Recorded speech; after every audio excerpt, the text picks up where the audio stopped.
So, hello everyone. Since me and my lovely guest today value your time, we're not gonna waste your time with stupid introductions and with True. unnecessarily long, like, hello, my name is, follow our channel. We're not gonna do that. So, we're gonna dive straight into the value of the video so you could benefit the most from this discussion. So, now we can move into the presentation. Ryan's gonna tell about his academics, extracurriculars, everything in terms of how to get into Harvard, everything that was listed on the Common App, and etc. So let's start. I feel a Sure. bit. I feel the tension that we're just getting comfortable with the recording, but yeah, let's get into it. Yeah, a little bit. All right, let's get into it. All right, guys. So I've compiled a slideshow of some of the more important parts of my application. So whether that's the general things that everyone should know applying to any school versus the things applying to more prestigious universities, get down to the more nitty gritty. So let's get into the first thing. So to preface this, rising trends show that college applications are becoming increasingly competitive. So don't become overwhelmed with the feeling of competitiveness among your peers, especially since there's a lot of pressure to be the best or to make a lot of money. So don't let that affect you too much. And in addition to this, what worked for me might not work for you. Everyone's context is different and unique. So according to where you live, where you come from, opportunities might be different for you, and those opportunities might not be weighted the same for you as they may for someone else, or vice versa.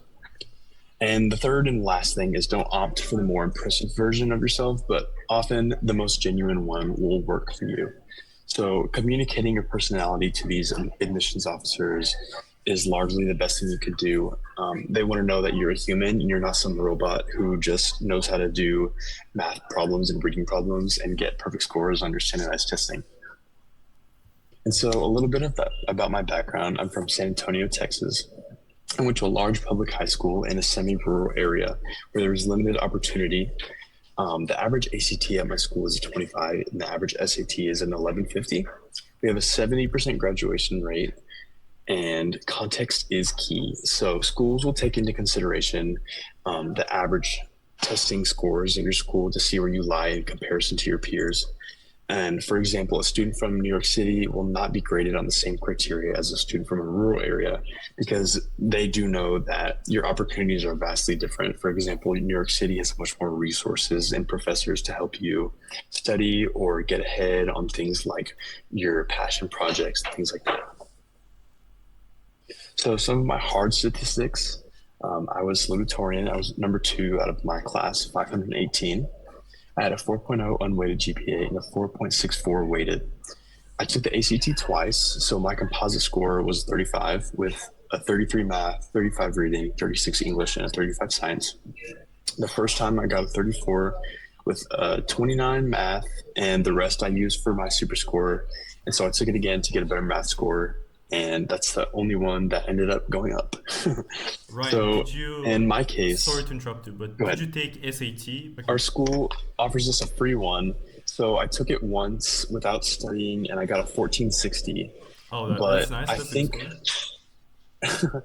I think my 35 looked better on paper than the 1460 did. One hundred So I percent. actually ended up submitting that score instead.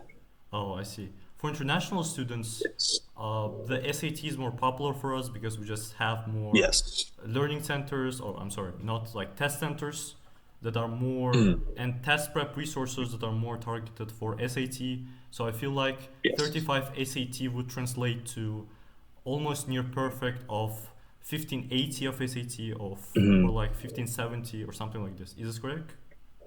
Yes. Roughly. Yeah, great. Also, before we continue, I just want to make one thing clear. We're going to focus the first part of this video on the Ryan's stats, accomplishments, essays, and in general Common App and entire application process that Ryan went through. And then on the second part of the video, I really want to focus on his advice or his approach to supplemental essays that were recently released with the opening of the Common App in the 1st August, and I really want this discussion and interview to be beneficial for everyone who's watching this and who's stressing out about supplementals, 5 essays for Harvard. What should I write? What they're looking for. Yes. So yeah, Crazy. Ryan, please continue. Okay, so honors and awards are often one of the more overlooked by students applying to more prestigious universities. So students who have good grades and extracurriculars may think that they speak for themselves. So they may often hold back on honors awards or refrain from pursuing them often. But here are mine. As you can tell, 3 out of the 5 are music oriented. So later in this presentation, we'll go a little bit more in depth into your narrative. And the honors is a great way to do that.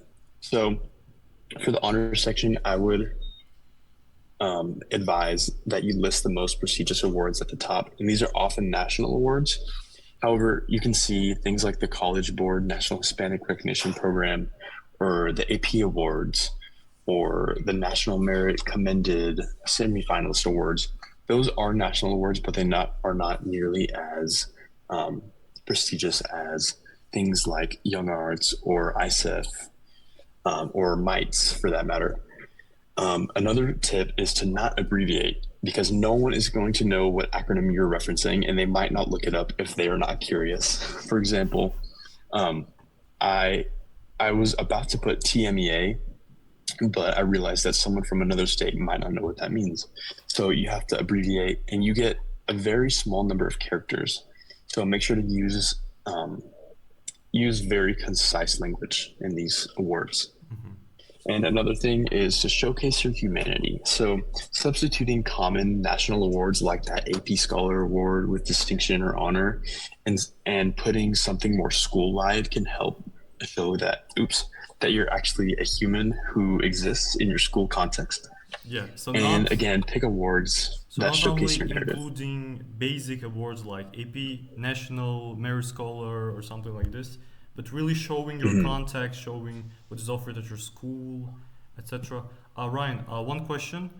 I know that it is popular among competitive applicants to include, in additional information section, like an entire bucket list of all the honors and awards they have. Yes. Apart from the 5 that they already listed. Did you do it, and what do you generally think about doing that? Sure. So I actually did not list anything in my additional information section. Thanks God.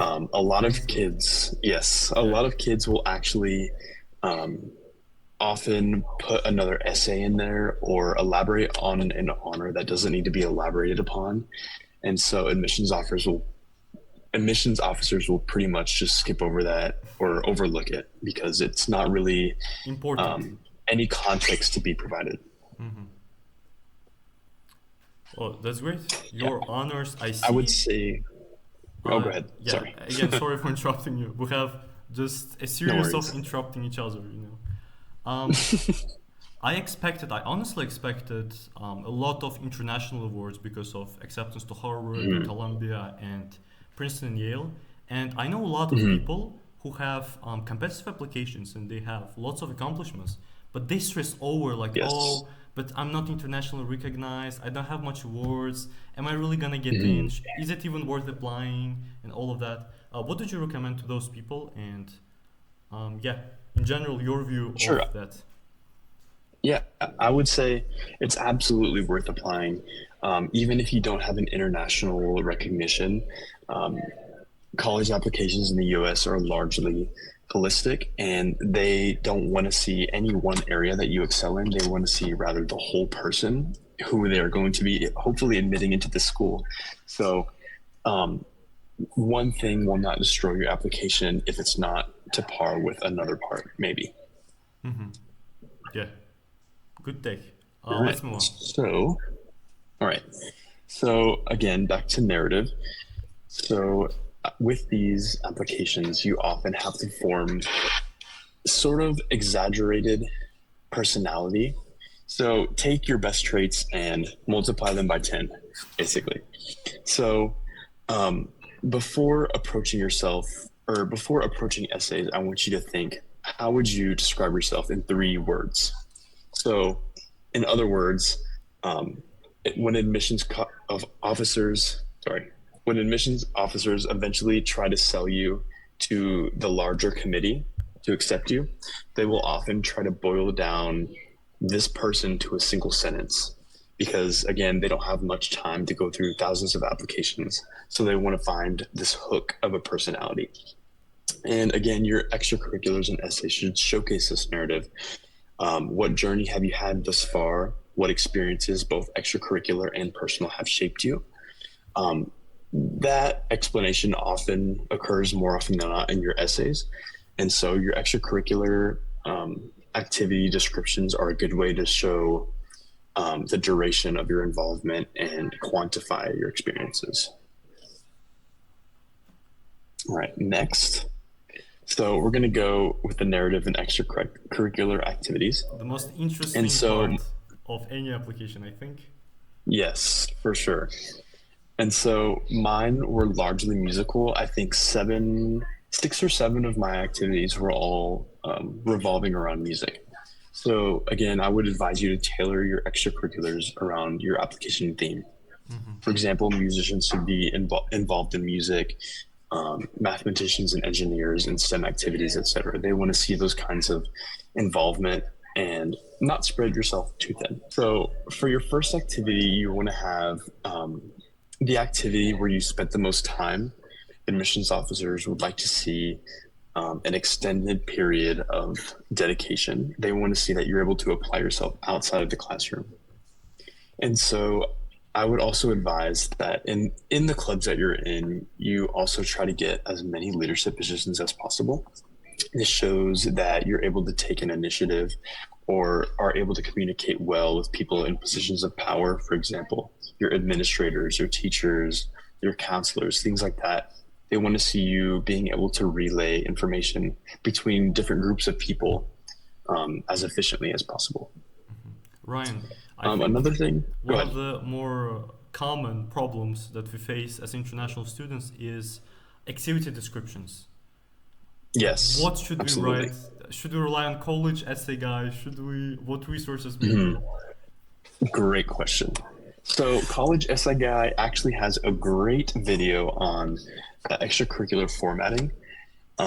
He is amazing at conciseness because you only get a certain amount of characters again. Mm-hmm. So, I mean, I think I included this description because it's one of the ones that demonstrates that kind of format. Mm-hmm. And so he does a great job. So these are some of the tips that I believe he included in his videos. So you have extremely limited characters.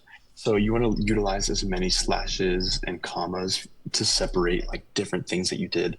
So, and again, use numbers instead of words because a single character as opposed to 3 or 4 can make a world of difference.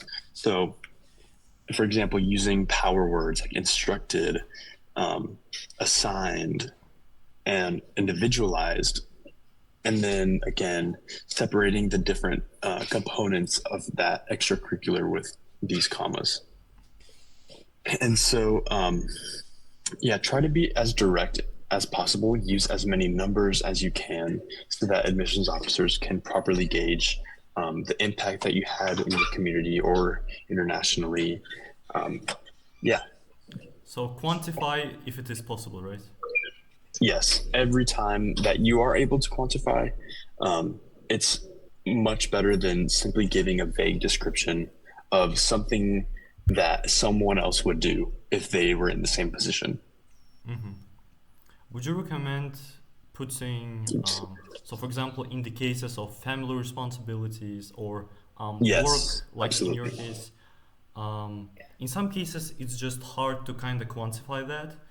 What would you say? For sure. Should we focus on or should applicants focus on when? Sure, I would say. Oh, sorry. Oh, no Go problem. ahead. No, I just asked. I just asked what should applicants focus on when it's not quantifiable? Sure. I would say take your best guess. Admissions officers aren't gonna dock you, nor will they sort of be able to deduce the number of hours that you're doing unless it's extremely over exaggerated. So I would say just take your best guess about the number of hours per week and the weeks per year. In the end, it doesn't really have that much of a difference. So just estimate when needed. Oh, my question was, I think there was a bit of misunderstanding. The question Mhm, was in the activity description. Like, for example, if I have a family responsibility of taking care of mhm, my three siblings, for example, younger siblings, mhm.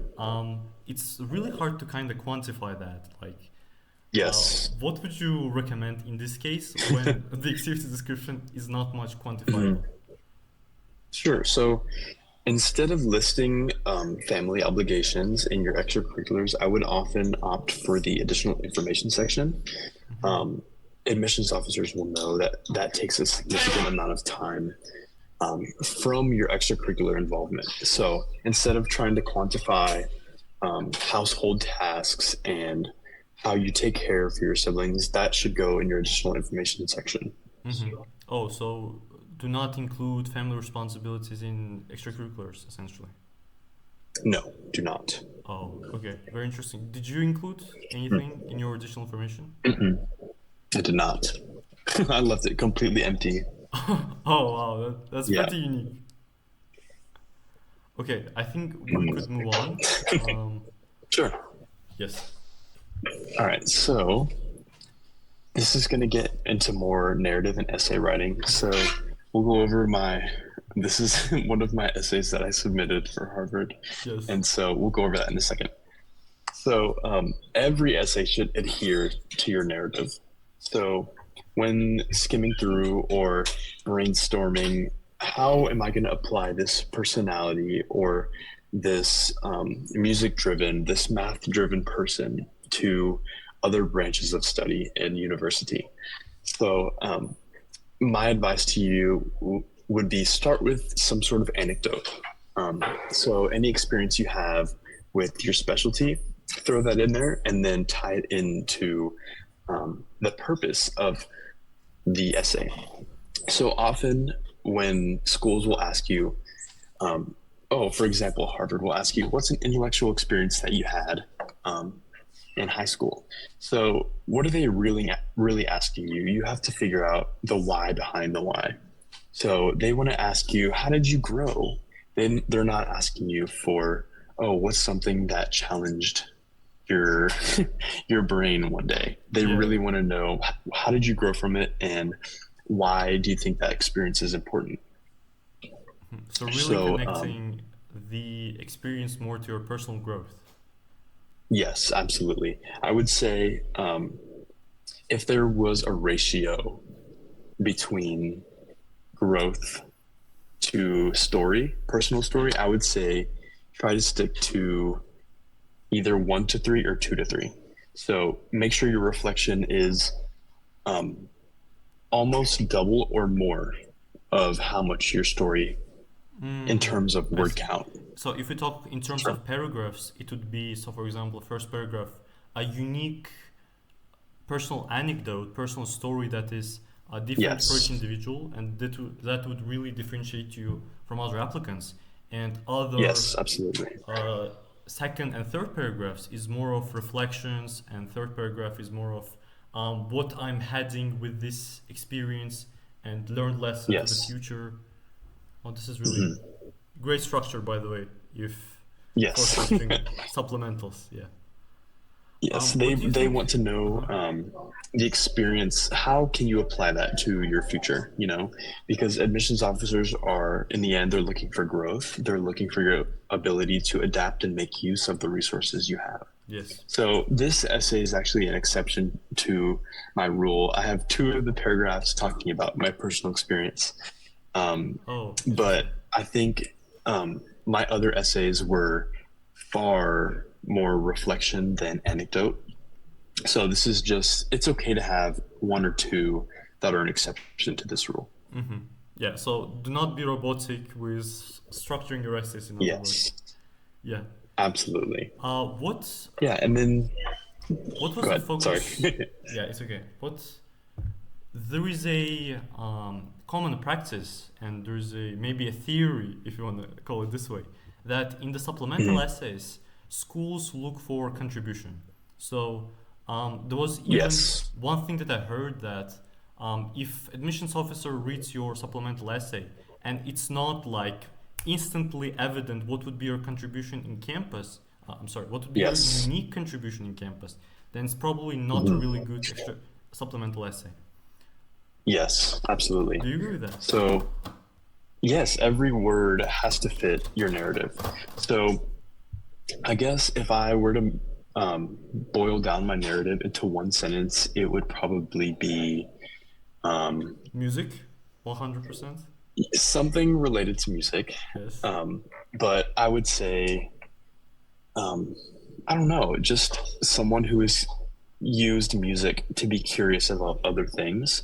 And whether that's language learning or doing things through research, Mm-hmm. um, you know, applicants can really tailor that to themselves.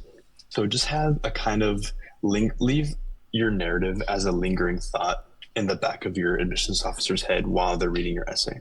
So essentially, you showed through the lens of music how you viewed the world, like Yes. sciences, other responsibilities, and your Mhm. accomplishments, all that through the lens of music.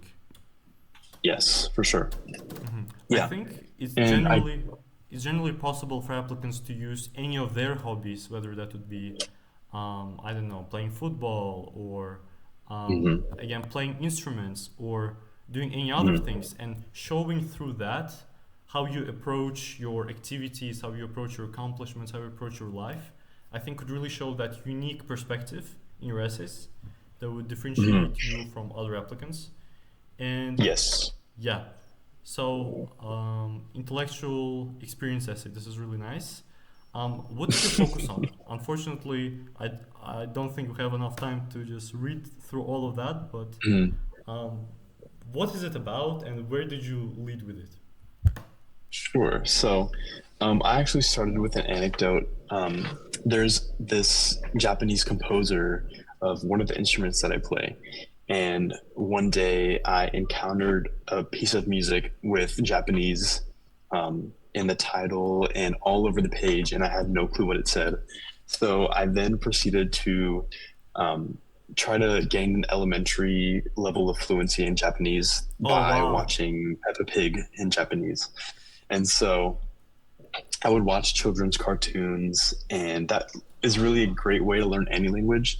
And so I thought, might as well just learn the alphabet and then watch some Peppa Pig in Japanese. And then, so you have to take that experience and then flip it. So at the end, I say that I learned the importance of human interconnectivity, and I then apply that because I Through also speak Spanish. So, through Peppa Pig, yes.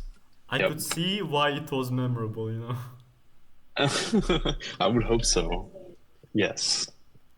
No, this is another thing. I think that is we could maybe make a conclusion from the essay of Ryan is that do not be afraid of writing about everyday things like watching Mm, cartoons and just showing how you learn from it, or maybe how you take everyday experiences and really take life lessons from it, even without exaggeration. Like mm. watching Peppa Pig taught you to be more, taught you languages, right?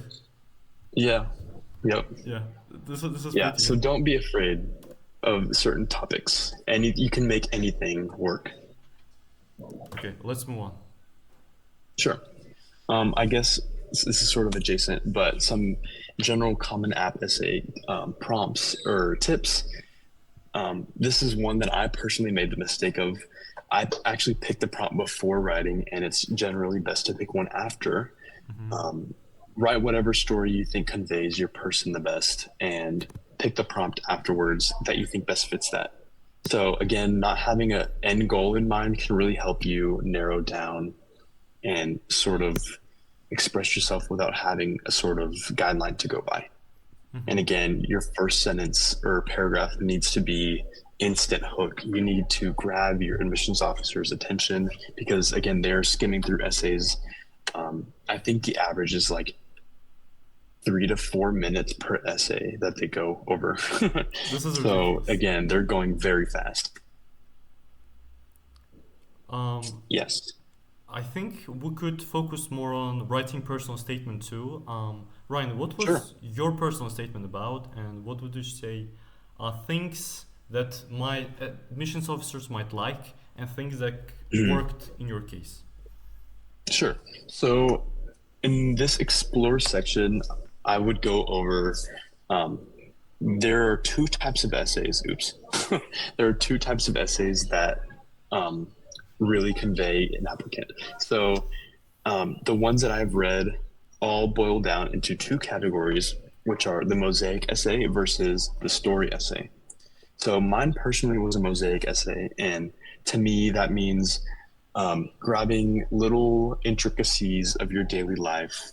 Um, so mine, this is sort of funny because I've never talked about it, but my essay was actually began with an anecdote of me playing the triangle, like the instrument, and the rest of the essay consisted of how that triangle sort of embodied my personality with all of its different contradictions and just small little details that are really integral to playing the triangle itself, because it actually requires a lot of technique, contrary to popular belief.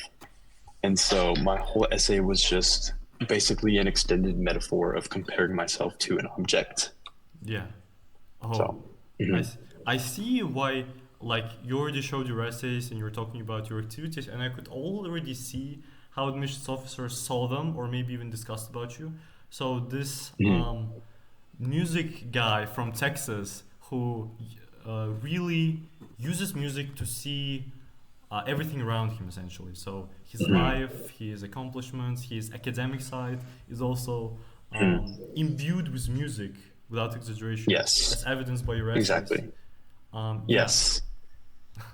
this is very Yeah, interesting. it's really, um, again, narrative is arguably the most important thing that you could convey to your officers.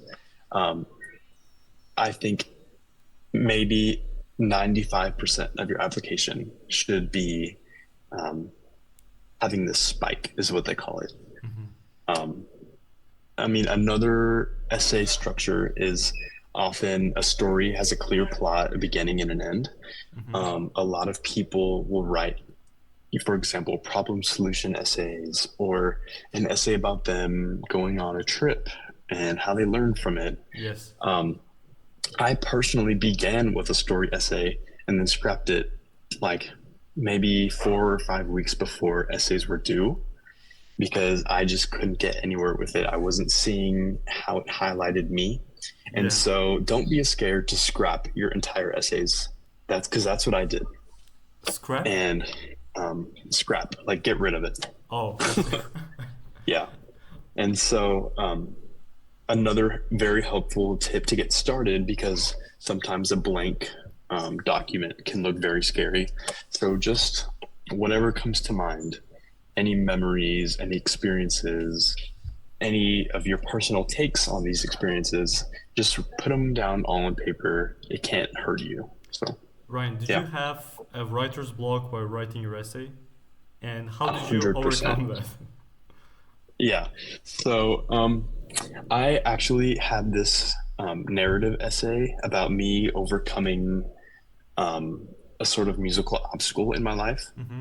And it sort of felt corny in a way, or ingenuine.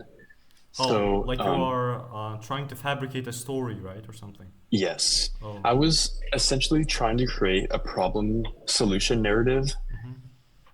from something that wasn't actually a problem. Oh, I see. So, yeah. So, again, being, I guess, honest to your character, not necessarily like honest in terms of truth, but honest in terms of um, do you think that this conveys you the best? Do you think that you're putting your personality into this essay? So, Hmm, I see. yeah. So my writer's block actually overcame itself when. So I would advise you to share your essay with 2 or 3 people maximum, because after 2 or 3, then your voice can sort of dwindle out.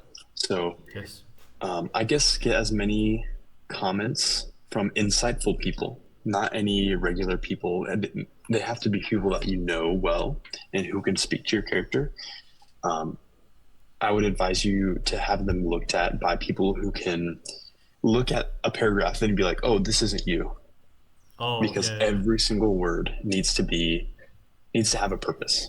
So that writer's block will overcome itself the more honest you are with yourself.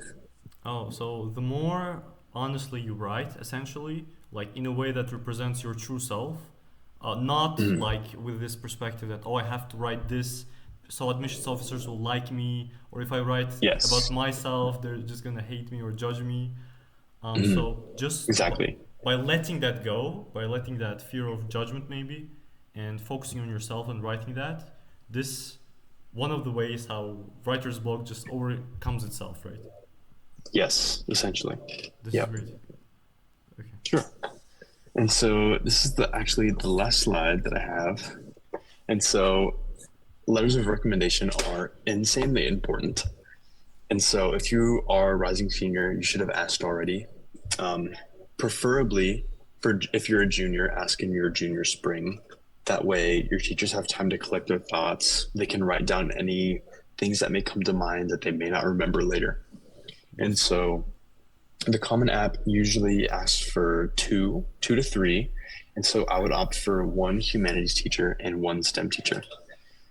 Mm-hmm. Um, and again, don't opt for the teacher with the more prestige or position of power, because teachers that can speak to your character can convey your person more efficiently to admissions officers rather than someone who is very surface level but has a sort of title to their name.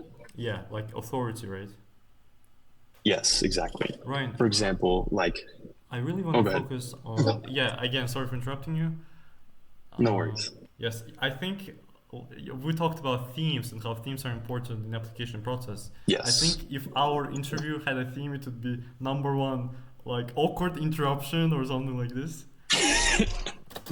Okay. It's okay. It's all because of technology is Yeah, inefficient and exactly. delays. So It's the fault of computer, I think, like fully. yes, So 100%. I really like for letters of recommendation. Like for example, Harvard has up to 6 letters of recommendation, which is just crazy. Yes. And Yeah. I really want to focus on the brag sheet and how you strategized all these recommendation letters because whenever you try to search or research on how you should Mhm. approach your brag sheet and how you should strategize your recommendation letters, they all say, oh, they should show Mhm. different sides of you. But how exactly or which Mm. things to focus on is really obscure, I think. And how Yes. was that in your experience? And so a lot of my teachers would ask for a resume, but in addition to that, they would also ask you to write any memorable experiences that you may have had with them personally in the classroom. Hmm. So a lot of times teachers will ask you, give me a moment in the classroom where you felt that you accentuated your personality best, or give me something about yourself that you want me to convey for you. And so a lot of times teachers will just ask for a resume and it'll be like, oh, he did this and this and this and this, but those things are already listed in your awards or your extracurriculars and your grades. And so you should really get a teacher that can speak for your character, both in and out of the classroom. Hmm. Yeah, I see. What were your stories? Maybe one story that you had, which was mentioned in the recommendation letter, and also how many letters of recommendation did you get for each school, like Yale, Harvard, Columbia, and Princeton, and from whom they were? Sure. So I sent the same two letters of recommendation for my teachers. And so those went to every school. Um, but for Harvard, I actually ended up getting a letter from an alumni who I met in January, February, shortly after submitting my application. And so that was kind of a very lucky opportunity to have. Yes. It was someone through an organization that I had won an award through, and I had no clue that they were an alumni. And so they were asking Crazy. like all of the award recipients, like, oh, who is applying to Harvard? I was like, oh yeah, I am. Like I did like a month ago. And he's like, oh, feel free to reach out to me. And so it was pretty convenient and a great like luck for me. But other than that, try to seek out people who really can speak for you. So So you got only 3 letters of recommendation for Harvard, right? and then the rest were two. Oh, yeah, Yeah. interesting. This is actually an interesting deviation, maybe because to as many people I talk to, a lot of people submit like all 6 or like at least 5, Yes. and like draw lots of rumors like, oh, if you submit less than 5, it's like you're gonna get rejected or something. What do you think Yeah, about that? that is in no way true. Yeah, that's very false. Yeah, number or quantity does not necessarily imply quality. So if you are looking to make a good impression, a lot of times having an excessive amount of letters can hurt you. And you will have a large file to review. It'll take a lot of time, and oftentimes they will skim through faster, and you will not be read as in depth. So keep that in mind.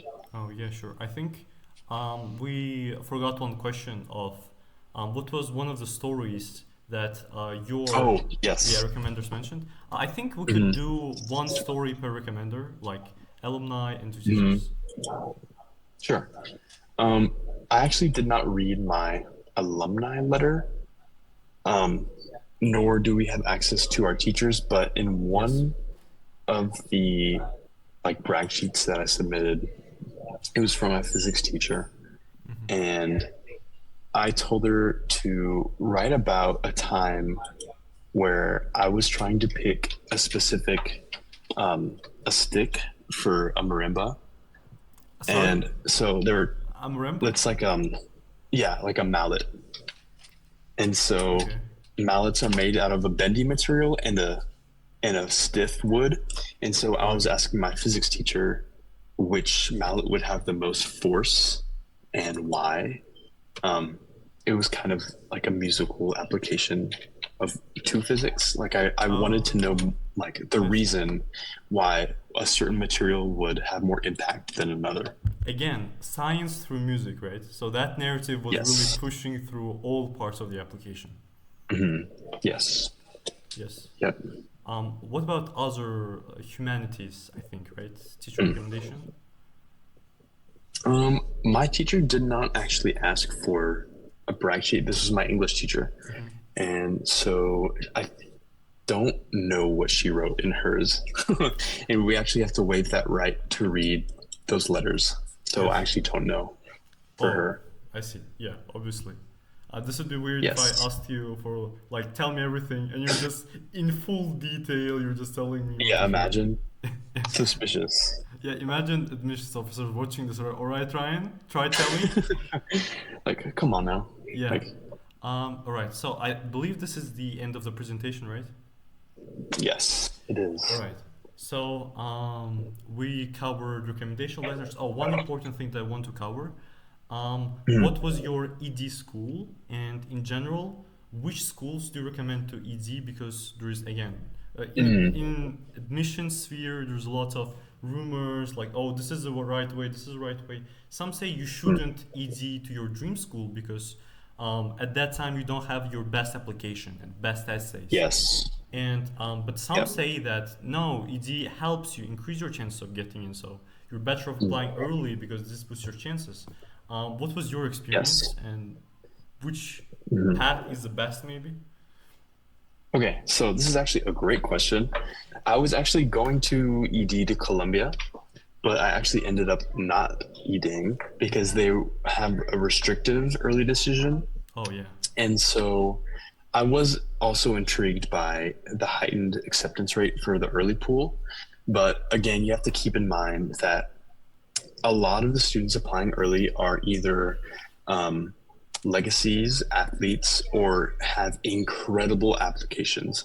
And so the reason that the acceptance rates for early rounds are so high are because a lot of athletes and legacies and again, children of faculty and wealthy donors are often applying in this pool.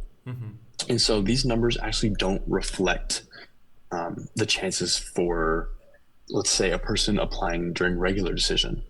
And so my decision to regular decision everywhere was actually because I had deduced that it would be, I would stand out more in a regular pool compared to the insane achievement in the early pool. And so I had actually waited for the regular round because I thought that I would stand out more. Yep, this really makes sense. And just to clarify, maybe for viewers, the point of why you would stand out more in the regular pool is because everyone applies in the regular pool. So a student maybe who has relatively lower test scores maybe, and activities and accomplishments applies for Harvard just to see, maybe I get lucky or something.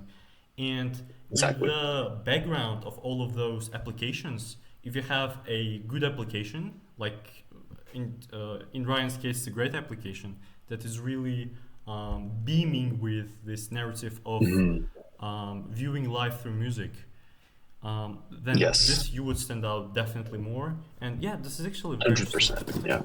One thing that I would like to also touch on is what do you think about providing optional documents, like for example submitting extra research papers. There's also one second, it was called art supplements, I think. Oh, did you submit art supplement for like musical supplements? I did. Oh yeah, yes. I see. So if you're very proficient in an instrument or classically trained, I would urge you to submit some sort of supplement, but also keep in mind that this supplement will be reviewed by an adjacent professor at the university. So let's say you're applying to Yale and you submit a music supplement. Yale is actually the only Ivy League with a music school. So they will send those videos over to the music professors to have them rated. So they are in no way overshadowed by your admissions officers. All of your supplemental things are reviewed by major specific. Yeah. So again, if you're going to submit something supplementally, have it be either your best work or very close to it.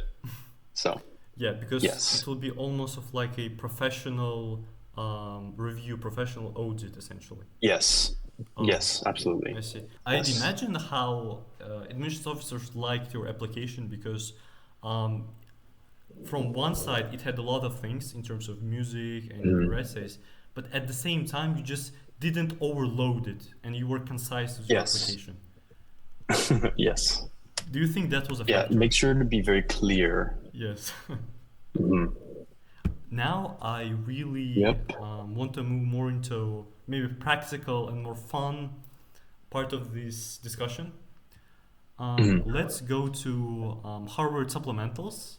And could you please open maybe the website of Harvard Supplementals? Yes. Let's see. And let's just talk one by one. How do you think it is important to strategize? Which sides of applicant you recommend showing, maybe, like for example, in one essay, talk about your academic experiences, maybe in your intellectual contribution to the campus, like conducting a research with professor, or in the other essay about your extracurriculars, and etc.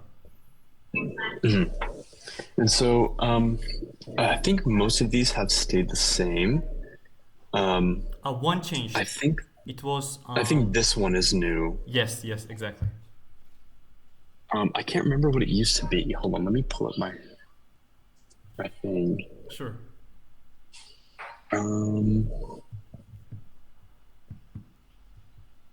I think there was only 4 before. Oh no, it was 5. Oh no, there's 5. Yeah. I can't remember which one changed. Yeah, but this one is definitely new. This one, this first prompt was actually added as a direct result of the Court. lawsuit that they Yes. had. Yeah. And so this doesn't necessarily have to be about your racial background. It can be, but don't try to, I guess, minoritize yourself, if that's what I'm trying to get at. Don't So- try to minoritize. Yes. Oh. Unless you believe that that's a critical part of who you are, then I wouldn't over exaggerate it, or mention it. Yeah. I actually wrote about being a percussionist in this one, so very surprising. Could you repeat? Oh, I wrote about being a percussionist in this essay. What does percussionist mean? So it's like someone who plays the drums, pretty much. Wood drums? Yeah, What's the wood drums. Hold on, I'll show you. It's just like someone who plays. Oh wow. Okay. Yeah. Yeah. This is pretty unique. Like I see why you wrote about it. So you Yeah. recommend more on focusing on maybe a skill rather than, or maybe like cultural background. I would say so. If it's like a unique skill, then 100%. Yes. Like being a percussionist, right? Yes, absolutely. What about cultural maybe? Like just really focusing about showing culture, like in our culture it works this way, and maybe showing how that contributes, how you would open a cultural club at Harvard, and really enriching the student experience maybe. Like this is just something that I'm coming up as I go along, but do you think this skill or writing about unique skill is maybe more memorable than about culture? Yes, 100%. And that can always, the culture thing can always be supplemental to a different essay. So if you want to mention, let's say that you really enjoy your culture's food, you might want to say, oh, like, I love making my culture's food in this roommate essay. So like this roommate essay is actually a really great way to be kind of quirky. If you're funny, be pretty funny. Yes. Just like over exaggerate your best traits in this essay. Like free reign. It's not serious whatsoever. Yeah, I think they added this essay specifically for admissions officers to read something funny because they're just bored of reading lots of I don't know, templated essays for intellectual experience and others. All right. So we have for first contribution essay writing about unique skill, maybe like playing a unique musical instrument. Let's go next. Let's address the new prompt later. Let's focus on the things that you wrote last year, for example. Extracurricular activities. Sure. What have you wrote about, and why do you think it worked? Wait. Hold on. I actually had a meeting at 10, so I'm gonna go pretty quickly. Sure. Yeah. So for this, I actually talked about being a musicologist, so applying music to more of a neurological perspective. So I really dove deep about my curiosity and how the neural networks in the brain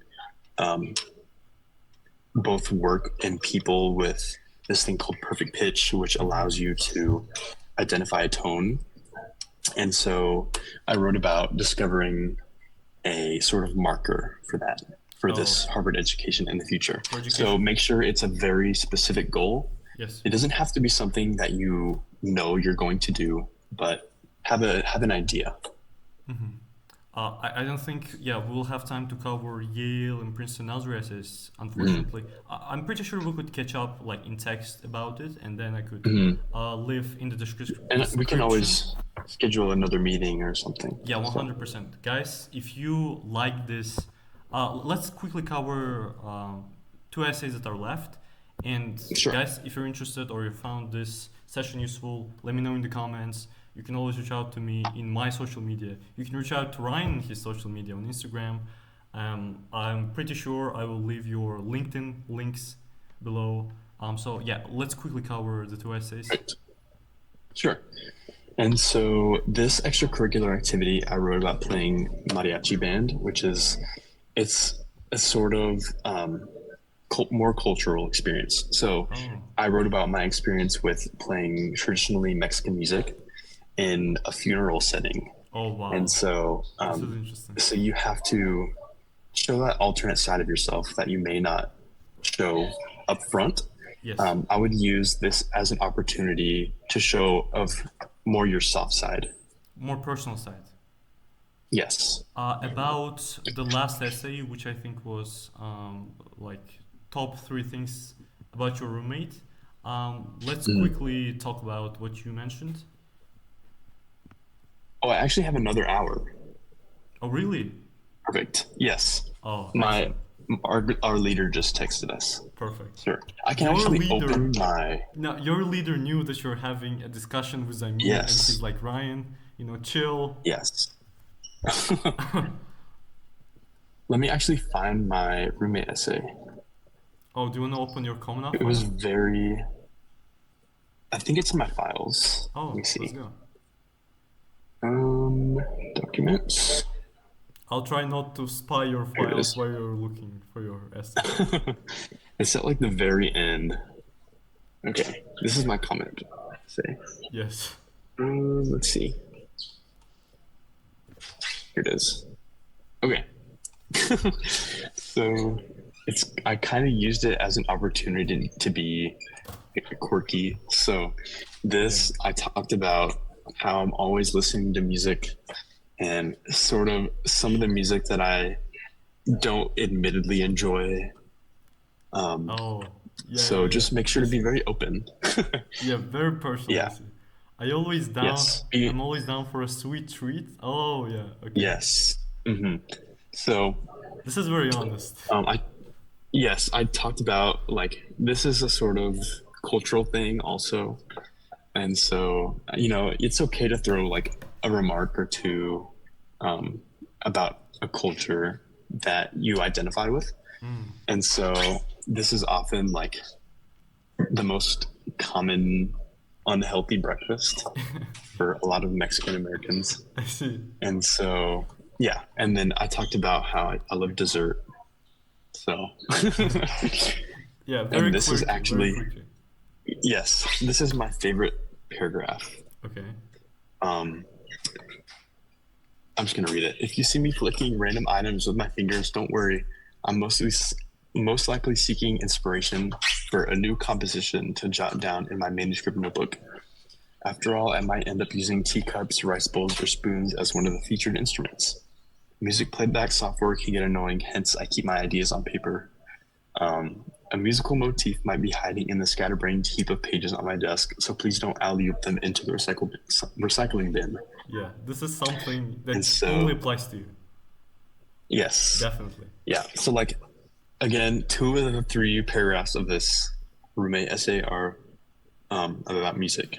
Could So, you really touch narrative. on, like, for example, for Harvard's education essay, and like, it's Mhm. asked, why Harvard, but at the same time, what are your future educational plans? Yes. Could we Yes. touch So on this that? one, Yes. yes, absolutely. So for Harvard, it's less so why Harvard and more so how could Harvard help you in the future? And so, um, again, don't talk about things like location or, things that really, if it could apply to another school, don't talk about it. So, um, again, being extremely specific. So in this, I talked about how like my perfect pitch relies to the intersection of music and science, and so I then go into how Harvard would facilitate my education Oh, I in see. this specific area. So you really focused on, so as far as I can see, first is more about you and more of maybe a personal detail about you. Second, it was Yes. how Harvard's resources match with your interests and your goals. And third Yes. is, well, whether I'm touring around the globe with the Harvard Radcliffe Orchestra or creating new psychotherapy methods to treat dementia with Harvard's exceptional opportunities tailored to my interests, I'll flourish in the academic and humanitarian expertise that Harvard has to offer. Oh, this is a really nice way of concluding things. Oh, and just for one note, I think the thing that you said in the beginning was really important, like probably the most important thing and theme of the discussion too. Guys, the Yes. thing that worked for Ryan does not mean that, oh, if I write the same thing, it will work for me. So every application is unique. For example, if you are, let's say, a researcher, or if you're more of highly involved in your school extracurricular activities, for example, and you just think, oh, Harvard admin wrote about music in his essay, so let me write about music, then you end up not really developing your own unique parts, which would be like school, highly being involved in school, or for example, having lots of family responsibilities. So the goal of showing these essays and talking about this essay is first and foremost for you to understand that you could show different sides of yourself, but at the same time in a way that it reinforces your overall positioning narrative, and that reinforces your application. So it's really for the purposes of you understanding how the essays would look like. So it's not some magical words, it's a genuine essay, and it's an open discussion of your interests. And Ryan, do you want to take my point from that? Sure. Yeah. So I guess my thing is, for me at least, I don't think anyone can match my excitement or appreciation for this field of study. Yes. And so, really conveying that and being able to articulate that in a sentence or two is extremely beneficial. So, again, if you have this great passion, or even if you don't, find something that you're very interested in and just write about it like it's the love of your life. Yes. Essentially. Essentially, I also noticed that almost all of your essays are really about music. Like even the top three roommate essay, which is I think directed to be Yeah. more like talk about something else. You also talked about music. So this music thing is just omnipresent across your application throughout. And Yes. I heard different opinions about it. Like, oh, you have to show different sides of yourself. Like if you mentioned one thing in one essay, don't mention it in another essay or something like this. I see complete opposite in your application. Yes. Also, one important part that is related to my question. In structuring extracurricular list, many people are like, oh, let me have 5 of my activities, for example, that are related to my major, and 5 of my activities to show like diverse experiences that I had, like volunteering and family responsibilities, and I don't know, maybe work experience, etc. What do you think about that? Like about diversity in extracurricular list, and at the same time, really showing that in your essays? Sure. Yeah, I would say for your activity section, definitely do not make it seem as though you're in a bunch of clubs just for the sake of being in a club. So like mine again had like 5 music ones. It was like 6 or 7, I can't remember.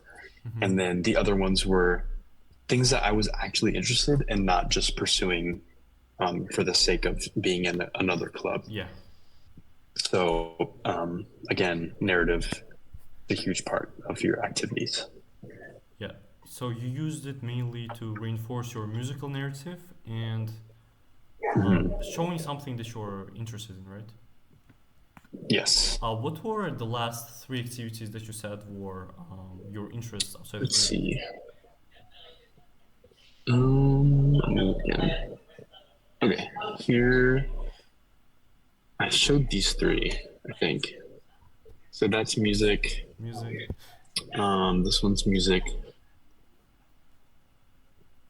This one's music. Yeah, a lot of music I see. This one also music. This one music. And this one. So I have 6 musical activities and 4 miscellaneous. What Yes. science, math University Interscholastic Hmm. League Academics. Oh, it was about math. I see. Yes. It's a kind of a Texas specific activity. So there's this Oh, organization. Um, it kind of dictates all of Texas, and it's sort of an academic competition, and it goes very local and very statewide. And so our team was kind of somewhere in the middle. It wasn't something that I was necessarily amazing at, but it's something that I really enjoyed. So I made sure to include it. yes. What were other three that are outside of music? Mm. I think they were community service.